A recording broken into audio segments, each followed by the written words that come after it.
नमस्कार दोस्तों, स्वागत है आपका आपके अपने YouTube चैनल हिंदी श्री पे।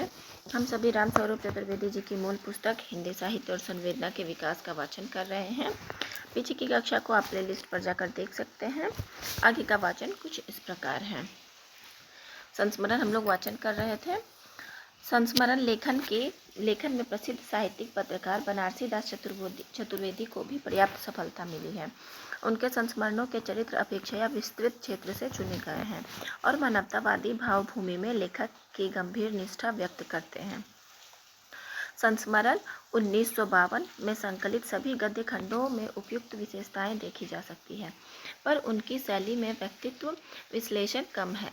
व्यक्तित्व से अभिभूत होने की प्रवृत्ति अधिक है। कुछ ऐसी ही शिल्प विधि का अनुसरण करने वाले संस्मरण लेखक कन्हैयालाल मिश्र प्रभाकर हैं। ऊपर जो बताया गया है बनारसी दास चतुर्वेदी जी के बारे में बताया गया है, और अभी जो बता रहे हैं कि उन्हीं की शिल्प विधि का अनुसरण कौन कर रहा था, कन्हैयालाल मिश्र प्रभाकर जी कर रहे थे। उनके शैली में सर्वत्र एक जीवंतता का अनुभव होता है जो कभी कभी अतिरंजित भी लगने लगती है। श्री नारायण चतुर्वेदी के संस्मरणों का निर्मल विनोद भाव विशेष रूप से प्रीतिकर है, जो कहीं कहीं दो टूक शैली में हो जाता है। महात्मा गांधी, मदन मोहन मालवीय प्रभृति राष्ट्रीय नेताओं को लेकर कुछ अच्छे संस्मरण लिखे गए हैं। गांधी को केंद्र में रखकर पूरी संस्मरणात्मक पुस्तक घनश्याम दास बिड़ला की है। शीर्षक है बापू, जो 1940 की है। यहाँ संस्मरणात्मक ढंग से जीवनी प्रस्तुत करने का यत्न हुआ है। कुछ ऐसे ही ढंग की कृति रामनरेश त्रिपाठी की है, 30 दिन मालवीय जी के साथ, जो 1942 की रचना है। इस युग के कुछ अन्य संस्मरण लेखक है किशोरी दास वाजपेयी, साहित्यिक जीवन के अनुभव और संस्मरण ब्रजमोहन वर्मा और विनोद शंकर व्यास। मनमथ नाथ गुप्त की रचना क्रांति युग के संस्मरण, जो 1937 की रचना है, और प्रख्यात शिकार लेखक और साहित्यिक पत्रकार श्री राम शर्मा की सन 42 के संस्मरण, जो 1948 की रचना है, राष्ट्रीय स्वाधीनता संग्राम के विशिष्ट क्षेत्रों से संबंध है। ऐतिहासिक चरित्रों को आधार बनाकर रघुवीर सिंह के संस्मरण रेखाचित्र हैं, शेष स्मृतियाँ महत्वपूर्ण हैं। रघुवीर सिंह जो थे वो क्या किए थे, ऐतिहासिक चरित्रों का आधार बनाए थे। रेखाचित्र और संस्मरण के बीच की विभाजक रेखा बहुत सूक्ष्म है। प्रायः इनका रूप परस्पर अंतर्भुक्त दिखाई देता है। यदि इन रूपों में अंतर करना ही हो तो कई बातें देखी जा सकती है। रेखाचित्र में व्यक्तित्व को समग्रतः और बहुत कुछ स्थिर रूप में देखने की चेष्टा होती है। आकृति को भेद कर अंतः प्रकृति का अंकन उसका मुख्य उद्देश्य है। संस्मरण व्यक्ति को गत्यात्मक रूप में प्रस्तुत करना चाहता है। व्यक्ति के अतिरिक्त बाह्य घटनाओं को भी महत्व देता है, इसलिए सामान्यतः संस्मरण का पात्र विशिष्ट घटनाओं को भी संभव करने वाला कोई महत्वपूर्ण व्यक्ति होगा, जबकि रेखाचित्र में साधारण पात्रों का अंकन भी उतनी ही प्रभाव विष्णुता से होता है जितना कि विख्यात चरित्रों का। अपनी कृति में रेखाचित्र किसी सीमा तक संस्मरणात्मक होगा, पर संस्मरण में रेखाचित्र निहित हो यह जरूरी नहीं है। कुल मिलाकर अपनी स्थिर वृत्ति के अनुकूल रेखाचित्र की कला अपेक्षया सीमित क्षेत्र में रहती है, पर मानव व्यक्तित्व के अन्वेषण में उसकी पहुंच स्वभावतः अधिक है। रेखाचित्र की विशिष्टता इस बात में भी है कि वह पारंपरिक नायक को हटाकर उसके स्थान पर सामान्य व्यक्तित्व की प्रतिष्ठा करता है। छायावाद के युग में यह पहली बार हुआ कि कवि निराला का कुकुरमुत्ता गुलाब को ललकारता है और होरी जैसा दीन किसान महाकाव्यकार उपन्यास का नायक बनता है। यह नायक की परंपरागत धारणा ही बदल जाती है। नायक की इस बदली हुई धारणा का एक और पुष्ट प्रमाण महादेवी वर्मा के रेखाचित्र प्रस्तुत करते हैं, जो इस काव्य रूप के आरंभिक लेखन में है। अकाल्पनिक वृत्त के लिए गद्य में सृजनात्मक भाषा का प्रयोग महादेवी वर्मा ने काफ़ी पहले आरंभ किया और इस क्षेत्र में उनकी सफलता अतुलनीय है। रोचक बात यह है कि महादेवी की कविता की भाषा और गद्य की भाषा में अंतर बहुत अधिक है। उनके रेखाचित्रों की भाषा में शब्दों का ठोस प्रयोग छायावादी कविता के सूक्ष्म बिंब विधान से अलग है। कविता और गद्य के भाषिक उद्देश्यों के बीच अंतर यहाँ बहुत साफ देखा जा सकता है। महादेवी के रेखा चित्रों में यदि एक ओर बाहरी ब्यौरे का सूक्ष्मतम अंकन है, तो दूसरी ओर करुणा और सहानुभूति के तत्व अंतर्वर्ती धरातल पर बराबर घुले मिले हैं। और सबसे बड़ी बात है कि करुणा और सहानुभूति के इस वातावरण में लेखिका का विनोद भाव बड़े उपयुक्त और संगत ढंग से उभरता है। यहाँ क्या कर रहा है कि लेखिका का विनोद भाव बड़े उपयुक्त और संगत ढंग से उभरता है। इस विनोद भाव के कारण रेखा चित्रों की सजीवता और विश्वसनीयता मानो और बढ़ जाती है। घीसा या चीनी फेरी वाला या रमा के रेखा चित्र अपनी मानववादिता, सहानुभूति और विनोद भाव की पारस्परिक क्रिया प्रतिक्रिया के माध्यम से अपने आप में एक संपूर्ण सृष्टि के उदाहरण हैं। इन रेखा चित्रों का सहज और निर्मल गद्य स्वतः एक विशिष्ट उपलब्धि है। हमारे यहाँ गद्य अब तक एक नकारात्मक विभावन रहा है। जो कुछ पद्यबद्ध नहीं, वह जैसे बेबसी में गद्य है। गद्य का अस्तित्व किसी या किन्हीं उद्देश्यों की पूर्ति के लिए है। गद्य में कहानी कही जा सकती है, नाटक बनते हैं और आगे चले तो यात्रा संस्मरण, डायरी या फिर पत्रकारिता का गद्य है। पर कविता की तरह गद्य की अपनी कोई निजी सत्ता नहीं, संप्रभुता नहीं। मतलब ये जो यात्रा संस्मरण, डायरी और पत्रकारिता है, उनकी कहना चाह रहे हैं चतुर्वेदी जी कि उनका कविता की तरह अपना जो अस्तित्व है, जो संप्रभुता है, जो सत्ता है, वो इन विधाओं में नहीं है जो काव्य में है। महादेवी वर्मा की गद्य पहली बार लगता है कि काव्य रूपों से ऊपर उठकर अपने में सृजनात्मक लेखन है, जो आधुनिक काल को गद्य काल कहे जाने का महत्वपूर्ण साक्ष्य प्रस्तुत करता है, महत्वपूर्ण कथन है। रामस्वरूप चतुर्वेदी जी के अनुसार वो महादेवी वर्मा अपनी रचना के माध्यम से, अपने गद्य रचनाओं के माध्यम से उन्होंने ऐसा प्रूव कर दिया है कि जिस प्रकार काव्य का अपना सत्ता और संप्रभुता है, उसी प्रकार गद्य का भी है, बस वैसी लेखनी चाहिए, ऐसा चतुर्वेदी जी मानते हैं। अतीत के चलचित्र जो 41 की रचना है और स्मृति की रेखाएं जो 43 की रचना है में संकलित प्रायः सभी रेखाचित्र अपने विधान में पूर्ण हैं। हिंदी के अकाल्पनिक गद्य के ये श्रेष्ठ उदाहरण कहे जा सकते हैं। यहाँ देखिए, हिंदी के अकाल्पनिक गद्य के, यानी जिसमें कल्पना नहीं है, ये श्रेष्ठ उदाहरण कौन? अतीत के चलचित्र की रचनाएं और स्मृति की रेखाएं की रचनाएं श्रेष्ठ उदाहरण कहे जा सकते हैं। जहाँ भावुकता के स्थान पर विनोद भाव है, खोरे यथार्थवाद की जगह मानव व्यक्तित्व में गहरी निष्ठा है और कल्पना के साहचर्य में बिना हल्की सृजनात्मक भाषा है, और इन सभी तत्वों के सानुपात प्रयोग में लेखिका की कला और मूल्य रहस्य निहित है, जिसके कारण उसे महान उदात्त व्यक्तियों को अपने रेखाचित्र के लिए नहीं चुनना पड़ा। घीसा, रामा, बूढ़ी भक्ति, चीनी फेरी वाला जैसे सामान्य अकिंचन जनों का अंकन लेखिका के रचनात्मक आत्मविश्वास का सूचक है। पथ के साथी जो 46 की रचना है, समकालीन लेखकों के संस्मरणात्मक चित्रों का संकलन है। पशु पक्षियों का चित्र उकेरे गए मेरा परिवार जो 72 में आया है, इस संपूर्ण गद्य लेखन में रेखाचित्र, संस्मरण, यात्रा वृत्त की सीमाएं एक दूसरे में घुल मिल गई हैं। बिना कल्पनाश्रित काव्य रूपों का सहारा लिए कोई रचनाकार महज गद्य से और गद्य में इतना अर्जित कर सकता है, यह छायावाद की प्रसिद्ध कवित्री महादेवी को पढ़कर ही समझा जा सकता है। हिंदी रेखाचित्र लेखन में बनारसी दास चतुर्वेदी के आरंभिक प्रयोग महत्वपूर्ण है। महादेवी के बाद कौन आते हैं? बनारसी दास चतुर्वेदी। पर लेखक के संस्मरणों में जैसी जीवंतता है, वैसी रेखाचित्रों में नहीं मिलती। रेखाचित्र के अंकित, मतलब इनका कहना है चतुर्वेदी जी का कि बनारसी दास जो चतुर्वेदी जी थे, उनके संस्मरण जो है वो जीवंत लगते हैं, लेकिन रेखाचित्र में वो बात नहीं मिलती है। रेखाचित्र को अंकित करने में जैसा शांत और संयत शिल्प चाहिए, वह आंदोलक पत्रकार चतुर्वेदी की विशेषता नहीं है। चतुर्वेदी के चरित्रांकन की विशेषता यह है कि वे दीनबंधु, एंड्रूज और विशाल भारत के चपरासी का अंकन समान निष्ठा के साथ करते हैं। यदि उद्धरणों का इतना अधिक उपयोग वे ना करते जैसा कि उन्होंने किया है, तो उनके रेखाचित्रों का कलात्मक संगठन कहीं अधिक बेहतर होता।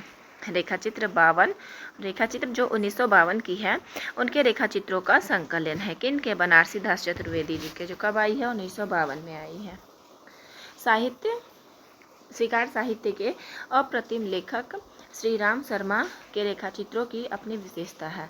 पदम सिंह शर्मा और बनारसी दास चतुर्वेदी के संपर्क में रहने पर भी उनकी रेखा चित्र शैली इन दोनों में से भिन्न है। बोलती प्रतिमा जो 1937 की है में संकलित रेखाचित्र जैसी सहानुभूति और आत्मीयता के साथ देसी जीवन को अभिव्यंजित करते हैं, वह अन्यत्र कठिनाई से मिलेगी। अपनी तद्भवता और प्रवाहशीलता के लिए उनका गद्य अलग पहचाना जाता है। रेखाचित्र के माध्यम को गंभीरता और निष्ठा के साथ विनय मोहन शर्मा ने भी स्वीकार किया है। मतलब रेखाचित्र में भी गंभीरता और निष्ठा हो सकती है, ऐसा विनय मोहन शर्मा भी स्वीकार करते हैं। आलोचक होने के नाते इस प्रसंग में उन्होंने सैद्धांतिक चर्चा की है। साधारण सामान्य चरित्र और छोटी मोटी घटनाओं को उपकरण बनाकर उन्होंने अपने चित्र अंकित किए हैं। रेखा और रंग 1955 के दौरान दैनंदिन जीवन के अनेक पक्षों को प्रस्तुत करते हैं, उनमें जिनमें पूसी बिल्ली भी शामिल है और लेखक के मित्र भी। ये देखिए कि रेखा और रंग में पूसी बिल्ली और लेखक के मित्र हैं। रामवृक्ष बेनीपुरी के रेखाचित्रों की शैली जीवंत और स्फूर्तिदायक है। शैली का यह विशेष रूप कुछ बहुत तत्कालीन स्वाधीनता संग्राम की मनस्थिति से प्रेरित हो सकता है, जो कुछ भावुकता के साथ मिश्रित होकर कई लेखकों में दिखाई देता है। पर भाषा की यह उद्बोधन परक शैली बहुत जगह साहित्येतर यानी साहित्य से इतर, अतिरंजना से युक्त और ऊपर से आरोपित जान पड़ती है। इसलिए अर्थ शक्ति को गहरे स्तरों पर वह समृद्ध नहीं करती, वरन सीमित कर देती है। भाषा का आधुनिक रूप उत्तरोत्तर मिथकथन की ओर उन्मुख हुआ है। इस दृष्टि से बेनीपुरी की शैली एक युग विशेष के स्मारक रूप में हमारे सामने आती है। माटी की मूर्तें जो 1946 की है, गेहूं और गुलाब जो 1950 की है, बेनीपुरी के रेखाचित्र संकलन है। यात्रा संस्मरण अपने मूल यात्रावृत्त रूप में आरंभिक गद्य का एक अपेक्षया प्रचलित माध्यम रहा है। जीवनी आत्मकथा जैसे एक बिंदु पर इतिहास का स्पर्श करते हैं, उसी यात्रा संस्मरण का एक पक्ष भूगोल के आकर्षण से जुड़ा हुआ है। देश दर्शन यात्रा संस्मरण की मूल वृत्ति है, जिसमें एक और प्रकृति की पुकार है, दूसरी ओर साहसिक जिज्ञासा। यात्रा मानो विराट मानवीय विकास का ही एक सीमित प्रतीक है।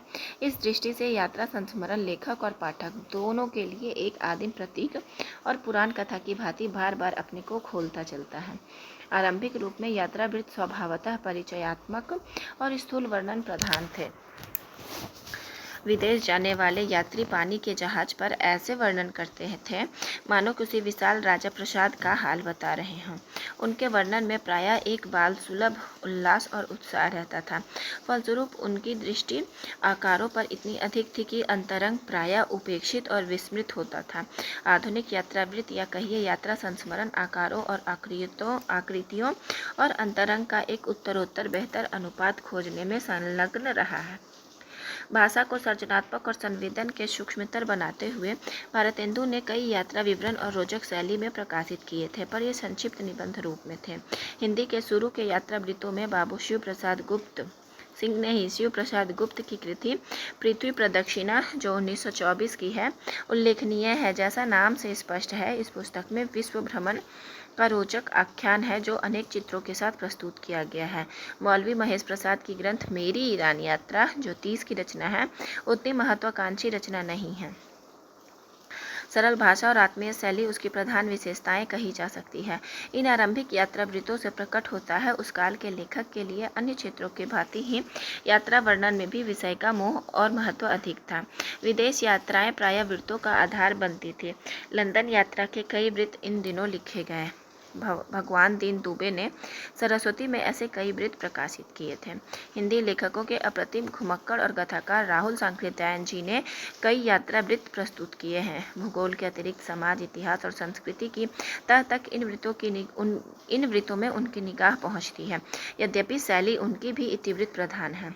उनके कुछ शीर्षक लेखक की यात्रा रुचि को अपने आप प्रकट कर देते हैं। मेरी लद्दाख यात्रा, लंका यात्रावली, तिब्बत में 1.25 वर्ष, मेरी यूरोप यात्रा, मेरी तिब्बत यात्रा, यात्रा के पन्ने, जापान, ईरान, रूस में 25 मास, किन्नर देश में, एशिया में दुर्गम खंडों में, और इन सब के अतिरिक्त है उनका घुमक्कड़ शास्त्र जो महत्वपूर्ण है।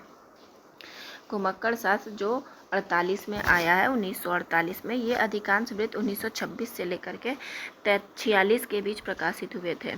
ये सभी रचनाएं सामान्य स्तर की नहीं हैं। हाँ, इतिवृत्त की प्रधानता और रोचक वर्णन शैली सब में परिलक्षित की जा सकती है।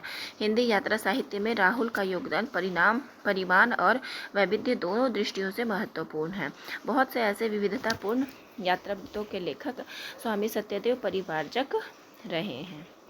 रिपोर्टाज के माध्यम हिंदी में नहीं अपने आप में काफ़ी नया है।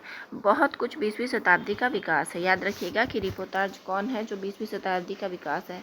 ये विधा के बारे में हम पहली बार जान रहे हैं कि ये 20वीं शताब्दी का विकास माना जाता है। बाकी अन्य गाथाओं को हम 19वीं शताब्दी का विकास मानते हैं। इस दृष्टि से यह विलक्षण है कि रिपोर्टाज का एक आरंभिक रूप में लिखा हुआ वृत्त हमें हिंदी में 19वीं शताब्दी के अंत में मिलता है। चंडी प्रसाद सिंह लिखित युवराज की यात्रा, Khadag Vilas press, Bankipur, prince of Wales की भारत यात्रा का विस्तृत और ब्यौरेवार वर्णन है। इतिवृत्त की प्रधानता इसमें जरूर है, पर सूक्ष्म ब्यौरे आधुनिक रिपोर्टाज जैसे ही दिए गए हैं। हाँ, शैली में प्रभाव अभिव्यंजन की ओर ध्यान कम है, पर महत्वपूर्ण बात तो उस काल में इस ढंग के वृत्त की उपस्थिति ही है। सजग भाव से रिपोर्टाज लेखन द्वितीय महायुद्ध के आसपास आरंभ होता है, जबकि बढ़ती हुई राजनीतिक चेतना लेखकों को परिवेश के प्रति अधिकाधिक जागरूक कर देती है। अन्य रूपों की तुलना में रिपोर्टाज कला पत्रकारिता से अधिक घनिष्ठ भाव का संबंध है। परिवेश के प्रति सजगता की दृष्टि प्रेमचंद द्वारा संस्थापित हंस पत्रिका, याद रखिएगा हंस पत्रिका का प्रकाशन 1930 है, वे विशेष रूप से उभरती है और यह आकस्मिक नहीं है। विविध नए अकाल्पनिक गद्य रूपों के विकास में उसकी विशेष रुचि रही है। आत्मकथा, संस्मरण, रेखाचित्र, रिपोर्टाज, इन सभी माध्यमों पर इस पत्रिका ने विशेषांक निकाले और उनके लेखन को प्रोत्साहित किया है। रिपोर्टाज, जैसा कहा गया, सबसे बाद में आता है। महादेवी के संस्मरणों, रेखाचित्रों का अंग्रेजी अनुवाद यूनेस्को के लिए रा. प्र. श्रीवास्तव जी ने किया है। साहित्यकारों के पत्र एक खास अर्थ में ये महत्वपूर्ण है। महादेवी की संस्मरण और रेखाचित्रों का अनुवाद यूनेस्को देश के लिए श्रीवास्तव जी ने किया है। साहित्यकारों के पत्र पर एक खास अर्थ में गद्य रूपों के अंतर्गत रखे जाते हैं। यह ठीक है कि सजग भाव से उनका सृजन साहित्य के रूप में नहीं होता, पर लिखने में अधिकतर सृजनात्मक भाषा प्रयोग के अभ्यस्त होने के कारण लेखकों के पत्रों का भाषिक गठन किसी सीमा तक सृजनात्मक हो जाता है। कुछ पत्रों की प्रकृति केवल सूचनात्मक भी होती है, पर उनका साहित्यिक महत्व हो सकता है। इस दृष्टि से कुछ पत्र साहित्यिक गद्य में लिखे होते हैं और कुछ अन्य इतिवृत्त परक होते हुए भी साहित्यिक संदर्भ में महत्वपूर्ण होते हैं। उदाहरणार्थ, लेखकों के पत्रों में कभी उनकी अपनी रचना प्रक्रिया का विश्लेषण रहता है, जो उनकी कृतियों को बेहतर ढंग से समझने में सहायता दे सकता है। पत्र सजग भाव से साहित्य के रूप में प्रकाशन के लिए नहीं लिखे जाते। इस स्थिति में अनजाने ही एक लाभ लेखक को मिल जाता है, वह यह कि लेखक अपनी भाषा और शैली में अबाधित भाव से प्रयोग कर सकते हैं और करते हैं। इसलिए कुछ अंग्रेजी कवियों के पत्रों में गद्य का उत्कृष्ट उदाहरण मिलता है। सीधी, स्वच्छंद और निर्भीक अभिव्यक्ति, अनौपचारिक आत्मीय शैली और सार गर्भित स्थितियों का सही यथार्थांकन, ये कुछ ऐसी विशेषताएं हैं जो लेखकों के पत्रों को विशेष प्रकार के साहित्य रूप की कोटि दे देती है। साहित्य जो लिखते समय नहीं, लिख जाने के बाद साहित्य की संज्ञा प्राप्त करता है, विशिष्ट अनुभव की एक विशेष प्रकार की अभिव्यक्ति का माध्यम पत्र होता है। हिंदी में अभी पत्र साहित्य कम प्रकाशित हुआ है। आचार्य महावीर प्रसाद द्विवेदी पत्रावली, धीरेन्द्र वर्मा का यूरोप के पत्र, प्रेमचंद का चिट्ठी पत्री, पदम सिंह सर्मा और बनारसी दास चतुर्वेदी के कुछ पत्रों के संस्कलन अब उपलब्ध हैं, महत्वपूर्ण हैं। एक संकलन प्रकाशित हुआ है द्विवेदी जी के पत्र पाठक जी के नाम, जिसमें महावीर प्रसाद द्विवेदी के पत्र श्रीधर पाठक के नाम है, जो सभी अंग्रेजी में लिखे हुए हैं। रोचक बात यह है कि 60 से अधिक पत्रों में 5 को छोड़कर शेष 1903 के पहले झांसी के लिए लिखे गए हैं, जब वे रेलवे के तार विभाग में कार्यरत थे और सरस्वती के संपादक नहीं बने थे। छायावादी कवियों में सूर्यकांत त्रिपाठी नाराला और सुमित्रा नंदन पंत के पत्रों का संकलन कई लेखकों ने प्रकाशित किए हैं। कुछ लेखकों ने पत्र शैली का सजग प्रयोग करके तत्कालीन स्थितियों के संबंध में अपनी प्रतिक्रियाएं व्यक्त की हैं। ऐसे काल्पनिक पात्रों में बाल मुकुंद गुप्त द्वारा लिखी शिव शंभू के चिट्ठे और खत अपनी व्यंग्यपरक शैली के लिए प्रसिद्ध हैं। विशंबरनाथ शर्मा कौशिक ने दुबे जी की नाम से चिट्ठा लिखा है। ये भी महत्वपूर्ण है। विशंबरनाथ शर्मा कौशिक जी का दुबे जी का चिट्ठा। पर कौशिक के पत्रों में हास्य का अपेक्षाकृत स्थूल रूप है, जबकि बाल मुकुंद गुप्त के चिट्ठों में गहरा और सटीक व्यंग्य और तीव्र वाग वैदग्ध्य है। शिव शंभू के चिट्ठे हिंदी गद्य साहित्य का स्थायी अंग है। रामनाथ सुमन के पत्र भी सजग भाव से लिखे गए हैं। उनमें पारिवारिक और सामाजिक समस्याओं का गंभीर भाव से विश्लेषण हुआ है। भिक्षु के पत्र भदंत आनंद कौशल्यायन का संकलन है। पत्र साहित्य का मौलिक और महत्वपूर्ण अंग साहित्यकारों के वास्तविक पत्र ही हैं।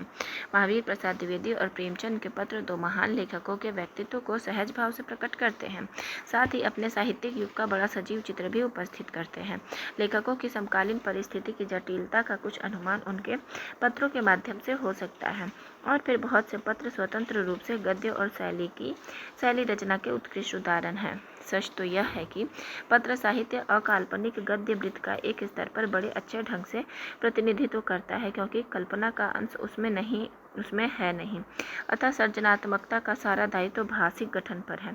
पत्रों की तरह डायरी भी किसी कदर सजग लेखन का उदाहरण है, पर पत्र की तुलना में डायरी का रूप स्वभावतः अधिक आत्मपरक है, क्योंकि उसका लेखन साधारणतः यह मानकर होता है कि उसका पाठक स्वयं लेखक ही होगा।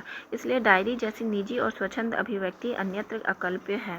यह दूसरी बात है कि डायरी शिल्प का सजग प्रयोग भी कुछ लेखकों ने अपने कथा विधान में किया है, पर सहज रूप में तो डायरी केवल अपने लिए है, लेखक के लिए एक निजी दस्तावेज है। इस दृष्टि से डायरी में संप्रेषण की समस्या एक खास तौर से आती है, पर किसी भी लेखक की डायरी को लेकर उस पर दुरूहता का आरोप नहीं लगाया गया है। इससे साबित होता है कि यदि रचनाकार की कृति स्वयं उसके लिए संप्रेषणीय है तो पाठक भी उसे ग्रहण कर सकेगा। यह जरूर है कि डायरी ही क्यों, सभी अकाल्पनिक गद्यवृत्त जैसे वैसे सघन साहित्य रूप नहीं जैसे कि कविता या नाटक या उपन्यास। हिंदी में आरंभिक डायरी शैली में लिखे वृत्त हैं। श्री राम शर्मा की सेवाग्राम डायरी, जो 1946 की रचना है, और घनश्याम दास बिड़ला की डायरी के पन्ने। विश्वविद्यालय हिंदी शोध और अध्यापन के आदि व्यवस्थापक प्रोफेसर धीरेन्द्र वर्मा ने अपनी एक संक्षिप्त डायरी प्रकाशित की है, मेरी कॉलेज डायरी के नाम से। अपनी डायरी का अधिक बौद्धिक और चिंतन प्रधान रूप जर्नल आगे चलकर नई कविता युग में प्रचार पाता है। ये डायरी और जर्नल के बीच का लेखन भारतेंदु के कालचक्र में द्रष्टव्य है, जहाँ अपने समय तक के भारतीय इतिहास की प्रमुख तिथियां और घटनाएं अंकित की गई हैं, और जिसमें उन्होंने नोट किया था हिंदी नए चाल में ढली। कब किया था? 1873 ईस्वी में। आधुनिक कालीन गद्य का विकास और परिष्कार में नए माध्यमों का गुणात्मक योगदान रहा है, क्योंकि यहाँ लेखक कल्पना का सहारा न लेकर पूरी तरह से भाषिक क्षमता के विकास में संलग्न रहता है। इस रूप में नाटक, उपन्यास, कहानी जैसी पूर्व प्रचलित गद्य विधाएं कविता के अधिक निकट है, भले उनका वाक्य विन्यास अलग अलग तरह का हो। गद्य का वास्तविक रूप जीवनी, आत्मकथा, संस्मरण, रेखाचित्र, यात्रावृत्त जैसे नए माध्यमों में ही देखने को मिलता है, और यही आचार्य शुक्ल का आधुनिक काल के लिए प्रस्तावित नाम गद्य काल सही ढंग से चरितार्थ होता है। यद्यपि स्वयं इतिहासकार का ध्यान इन नए गद्य रूपों की ओर नहीं था, और अपने इतिहास में उसने इसका स्वतंत्र रूप से उल्लेख नहीं किया था। यहाँ पे ये वाचन आज ही, यह 14वां नंबर का वाचन, हम आलोचना जो है वो कल से स्टार्ट अगली कक्षा से करेंगे। धैर्य से बने रहने के लिए आपका बहुत धन्यवाद। आशा करती हूँ यह वीडियो आपको लाभान्वित करेगी।